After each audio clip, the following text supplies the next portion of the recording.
Brilliance Audio presents Irregulars by Kevin Mccarthy. Performed by Gerard Reynolds. Times of unrest are always difficult for police, and of course anyone who stands in the road of revolution is bound to get the wrong end of the stick. Contrary to what is thought generally, the Irish are a peaceable people. But when roused, they can be ruthless.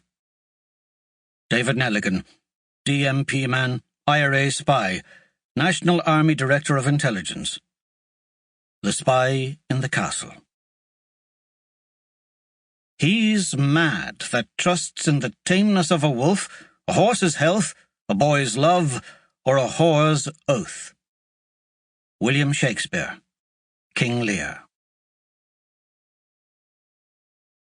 October 1922. Dublin. Prologue. Two boys enter Burton's Hotel on Lower Abbey Street and pause in the lobby as their eyes adjust to the bright electric light. The young woman behind the reception desk watches as they share a quick word, watches as they settle something between them before the taller of the two approaches the desk, his companion stepping to the side of the lobby's entrance to wait. The young woman notes that the approaching boy has clear skin and large, dark eyes, brown hair that hangs over his forehead from under his cap and is tightly cut around his ears and collar, that he is wearing long trousers and a well-cut jacket, polished black boots. She reckons him to be 14, perhaps 15 years old.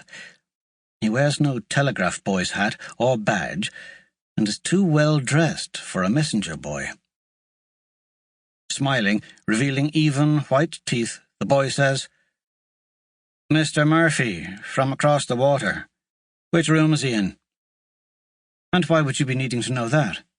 the receptionist asks, smiling back at him, not unkindly. A messenger boy after all, she thinks, of a sort. The boy blushes and takes off his cap, tapping it nervously against his thigh. The woman is used to this. She has a similar effect on many young men, causing them to blush and stammer and stumble over their words. It is not an effect she intends.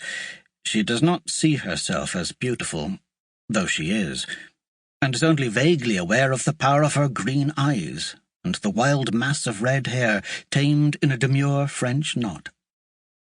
She has had to be taught to use her beauty to her advantage in her work, but is aware that her appearance is one of the reasons she was chosen, above others, to man the reception desk at Burton's Hotel.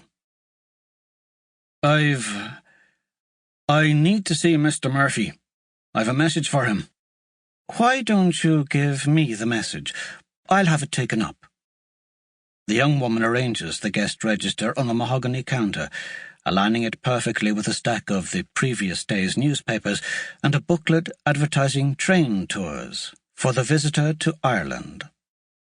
The boy shakes his head and says, "No, I've to take it up myself. It's important.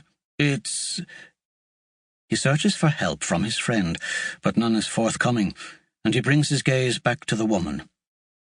This time there is an exaggerated, youthful severity to his face, a seriousness in the boy's large brown eyes that belies his age. "Can you give me Mr. Murphy's room number, or have a porter call for him, miss? He'd be cross with us both if he thinks I've been delayed." He pauses for effect. "And we can't be having that, can we?"